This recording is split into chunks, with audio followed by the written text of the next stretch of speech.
Saludo afectuoso a los televidentes de Televicentro, el noticiero El Comercio TV, y también a los amables oyentes de Ecuador Radio, Platinum FM y Radio Quito, la voz de la capital. En la entrevista de este jueves, queremos dar la bienvenida al defensor del pueblo, doctor Freddy Carrión, que debe cumplir el mandato constitucional, como es artículos 214, 215 de la Constitución, la tutela de los derechos. Esto que quizás estuvo apagado, hay que decirlo, en el correísmo, hoy ha vuelto a cumplir la norma constitucional y la norma legal. Pero quisiera empezar con esto que usted daría la impresión, doctor Freddy Carrión, en el cumplimiento de su deber, casi está levantando el avispero. El artículo 317 del Código Orgánico Territorial de los GAT, el COTAD, dispone que tiene que haber paridad en la composición de alcalde, vicealcalde, y sucede que eso no ha ocurrido en algunas alcaldías. Conocemos que usted de oficio, como dice la Constitución, artículo 215, está actuando, y hay algunos consejos. ¿Cuántos consejos está en donde usted viene reclamando esa paridad y que pudiera incidir y cambiar la composición actual? Buenos días, Miguel, y muchas gracias por la entrevista. Efectivamente, uno de los problemas que estamos o que hemos detectado en el país a nivel nacional tiene que ver con la poca representación política de las mujeres. Esto no es un favor ni una concesión que lo hagan las autoridades o los consejos cantonales, sino que se encuentra establecido no solo en el Código Orgánico de Administración Territorial, el COTAD, Miguel, sino en la propia Constitución. Cuando hablamos en el artículo 61, en el artículo 65, se está hablando de que la representación debe ser pluralista, democrática, en equidad, con respeto a la paridad de género. Esta es una conquista de las mujeres histórica. No es de ahora, sino de años y de años de lucha, en donde constantemente la mujer ha sido relegada como una ciudadana de segundo nivel, dedicada o orientada a que se dedique a actividades domésticas, como por ejemplo la crianza, la educación, a la casa de los niños, sin dejar y desmerecer aquellas funciones, pero la mujer no solamente está dedicada para tareas de menor importancia, sino para tareas importantes de la cosa pública, de la administración, de la gestión pública a nivel nacional. Y doctor Carrión, ¿y qué ha pasado en la última integración de las autoridades luego de las elecciones de marzo anterior? ¿Cómo está compuesto los 221 consejos cantonales? Ahí nos hemos percatado de algunas sorpresas, y empezando por la propia capital de la República. En la propia capital de la República, que debería ser ejemplo de la representación política de las mujeres, vemos que obviamente hubo una elección del Consejo Cantonal en donde se eligió a un primer vicepresidente del Consejo Cantonal y a una segunda vicepresidenta del Consejo Cantonal. Como usted conoce, de acuerdo a la propia ley, el primer presidente del Consejo Cantonal hace las funciones de vicealcalde. Y por ende ha habido la vulneración, como le decía, del derecho a la paridad. En ese sentido hemos articulado y hemos presentado la acción de protección, no solo aquí en Quito, esto es a nivel nacional porque hemos Cuenca, visto Loja, Mejía, en Pastaza, en Portoviejo, en algunas ciudades del sur, en Zamora vemos que hay algunos cantones que tampoco representan ni cumplen con la ley de paridad, y hemos hecho un barrido y estamos ya preparando las acciones de protección porque lo vamos a presentar en los 221 cantones o en aquellos cantones, para ser más exacto, en donde no se haya garantizado ni respetado la ley de paridad. Hayan o no denunciado, sino actuando de oficio. Es que justamente esa es la tutela que nos convierte como en Institución Nacional de Derechos Humanos. Esto no es por el derecho o por el ocupar un cargo público de una persona en particular. Nuestro interés no es político. No perseguimos nada más allá de que se vea reflejado la paridad y la representación política de las mujeres. Y esto lo digo porque, por ejemplo, en el caso de Loja, Miguel, hemos tenido una ingrata sorpresa.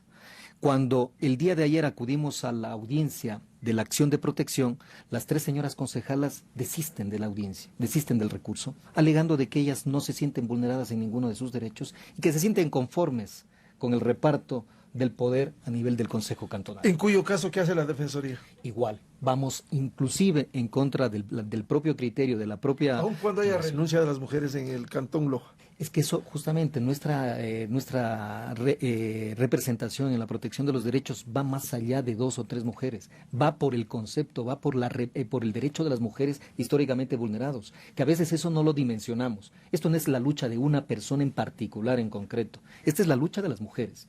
Y en ese sentido, creo que uno de los aspectos fundamentales es justamente que, pese a que las 3 señoras concejalas han desistido de la acción de protección, apelaremos y aplicaremos y exigiremos de la autoridad judicial, sobre todo de los jueces de la Corte Provincial, que creemos que tienen en esto un mayor criterio respecto de los temas de paridad, a que vean el problema desde una óptica de la mujer, de la ley de paridad, de la representación histórica que por derecho les corresponde a las mujeres y que han sido fruto de una conquista de muchos años. Señor defensor del pueblo, ahora el artículo 317 del COTAD dice que se aplicará el principio de paridad entre mujeres y hombres en donde fuera posible. Es decir, no le dejo un margen en donde habrá consejos, en donde no haya cómo. Por supuesto. Cuando dice donde fuera posible, es que vemos que hay consejos cantonales integrados solo por hombres. Es imposible, obviamente, tener la representación de una mujer. Pero ese es un mandato popular. Exactamente, y ahí sí no podemos hacer nada. Por eso ahí es imposible que podamos escoger como vicealcaldesa a una mujer, porque no hay representantes varones. Pero mire el ejemplo, y que valga la pena la reflexión. En el Cantón Mejía hay una sola mujer como concejala.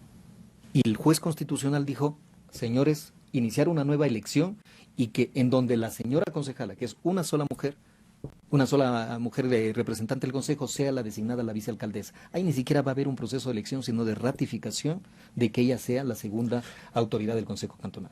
Esta tutela del defensor del pueblo pretende sentar jurisprudencia para que en los 221 consejos cantonales, como dice el COTAD, de ser posible, haya esa paridad de género alcalde-vicealcalde. Completamente. Creo que hacia allá vamos como Institución Nacional de Derechos Humanos. Esta es la lucha, insisto, de las mujeres, que deben verse reflejadas en cuotas de poder, de administración de la cosa pública. La habilidad, la capacidad, el profesionalismo de la mujer ni siquiera está en duda, pero indudablemente creo que la Constitución y sobre todo todos estos procesos históricos de conquista, mire que nosotros formamos parte de instrumentos internacionales a los que hemos ratificado. La Convención para la Eliminación de todas las formas de erradicación y de violencia contra la mujer, la CEDAW, que es de las Naciones Unidas, expresamente establecido que es obligación de los estados promover acciones normativas, acciones afirmativas, legales, constitucionales, que permitan ir garantizando esta igualdad material. Porque hay una realidad, mi estimado Miguel. Desde el 2004 seguimos con una lógica entre el 70, 80 y 90% que está representado en los consejos cantonales, sobre todo las alcaldías y prefecturas, por los hombres. Tenemos una ley de paridad, tenemos la Constitución que nos garantiza la que paridad. No se ha podido cumplir, estamos hablando hace más de 15 años de esto. Y seguimos en la misma dinámica. Entonces, indudablemente también esto parte de una capacitación, de una formación a hombres y mujeres, en el sentido de que no son concesiones ni favores a la mujer, sino la necesidad de reconocer sus derechos, que somos iguales, hombres y mujeres somos iguales ante la ley. Sabiendo cómo funciona la justicia ecuatoriana, ¿no le hace temer a usted que en unos casos sea aceptado y en otros no? Sí, lamentablemente ya hemos tenido esos reveses. En el caso de Pastaza también nos negaron la acción de protección. Pero ¿sabe qué? Hay un proceso y un fenómeno bastante interesante. Los jueces, que son tribunales penales, tenemos 2 en contra y 1 a favor. En la segunda instancia. No, en la primera, porque cae en un tribunal. Ah, ya, cayó directamente, no en un juez. No en un juez unipersonal, sino ante un tribunal. Y en el caso de Pastaza, cayó ante un tribunal en donde 2 de los jueces dijeron, obviamente, que no hay derecho a la paridad, y 1 salvó el voto. Sí, salvó el voto. Lo mismo nos pasó en Loja. Eso significa de que al interior incluso de la propia función judicial ya hay un fenómeno interesante de interpretación, pero sobre todo de favorabilidad para que esto de la ley de paridad de género se aplique, se ejecute y los consejos cantonales tengan la obligatoriedad de cumplir con la ley, por un lado. Y otro de los temas interesantes, Miguel, que lo estamos planteando como Defensoría del Pueblo, es también pedirle a la Corte Constitucional que muchas de estas sentencias que han sido emitidas por acciones de protección las revise. Tenemos una facultad constitucional es de pedirle a la Corte la revisión de ciertas sentencias para que sobre la base de eso se pronuncie y su pronunciamiento sea obligatorio. ¿A través de la acción extraordinaria de protección? Las acciones terminan con una resolución. En muchos de los casos, como en el caso de Cuenca y en el de Mejía, favorables y otras desfavorables, como en el caso de Mejía el de Loja y de Pastaza. Pero una vez que ya se termina con la segunda instancia, la Defensoría del Pueblo puede pedir que cualquiera de estas sentencias, la Corte revise el proceso, revise la resolución y emita un pronunciamiento. Y sobre la base de ese Y sobre eso siente jurisprudencia para el resto de consejos cantonales. Y ahí se entraría jurisprudencia y se convertiría en una decisión obligatoria y por lo tanto no podría dejar de ser acatada por los consejos cantonales. Queremos abordar, doctor Freddy Carrión, defensor del pueblo, también el tema de jubilados, los docentes que pasaron un calvario para que se cumpla lo que demagógicamente el gobierno de Correa les ofreció, incluso en la disposición 21ª de la Constitución, el entregarles estos bonos. Usted acudió también a la justicia. Inicialmente no quisieron atenderle. ¿En qué terminó, aunque en feliz término, la entrega del gobierno de los bonos? Con respecto a los jubilados, Miguel, yo creo que gracias a la sensibilidad también del gobierno, lamentablemente la sensibilidad se vio reflejada un poquito tarde. Tuvo que los jubilados iniciar con una medida tan dura, tan difícil, sobre todo por la edad. Y porque ellos vienen cargados ya de una serie de problemas, de enfermedades que obviamente condicionan su proyecto de vida. Y uno de los problemas es que al iniciar la huelga de hambre, el gobierno a partir de esa huelga de hambre tuvo que actuar. Y esa es una de las preocupaciones. No podemos ser reaccionarios, sino de una otra manera preventivos, de planificación. ¿Esto por qué lo digo? Este acuerdo se dio el 23 de mayo, Miguel, en donde también iniciaron una huelga de hambre previo al informe de la Nación del Presidente de la República, el 23 de mayo. La intervención directa del presidente logró levantar la medida de hecho con la finalidad de que los acuerdos se cumplan. Y en ese acuerdo expresamente se establecía que se encontraba presupuestado los 350 millones que se les iba a pagar en efectivo. Pero claro, la demora hizo que se acumulen 1.200 millones de deuda. Es que lo que más se reclamaba eran estos 350 millones que había sido un compromiso del gobierno con los jubilados. Indudable, la deuda es mayor, es de 1.200, y sobre la base de eso el gobierno nacional ha sido claro, ni siquiera lo tiene presupuestado.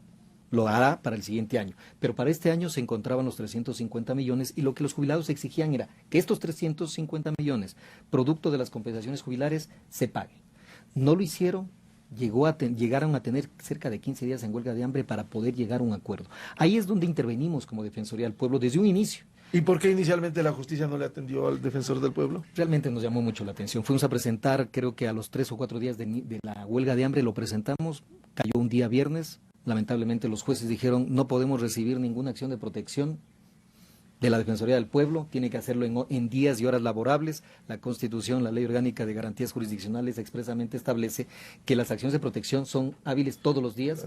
No lo hicieron, tuvimos que ir el día lunes y el día lunes en la tarde sabíamos que ya el gobierno había tenido un previo acuerdo inicial de aceptación de los jubilados. Es decir, la intervención de la Defensoría del Pueblo a través de esta acción de protección permitió, y creo que ese es un reconocimiento, no obviamente a la Defensoría del Pueblo, sino a la lucha de estos maestros a efectos de que se pueda reconocer sus derechos. ¿Está haciendo un seguimiento la Defensoría para el cumplimiento total para todos los docentes jubilados? Completamente, les estamos haciendo un seguimiento, seguiremos acompañándoles a los jubilados, porque obviamente han sido maltratados, deben reconocérseles sus obligaciones, han contribuido durante más de 30 años con el Estado a través de estas aportaciones y obviamente lo único que aspiran es a que les retorne lo que por derecho les corresponde, que son sus compensaciones jubilares. Ahora, el problema también es económico de la caja fiscal que no cuenta con recursos, que debió prever eso el gobierno. Completamente, Miguel, y esto hay que decirlo, o sea, este es un problema del 2008, 2009, 2010, que inclusive con la ley interpretativa del 2019 se agravó.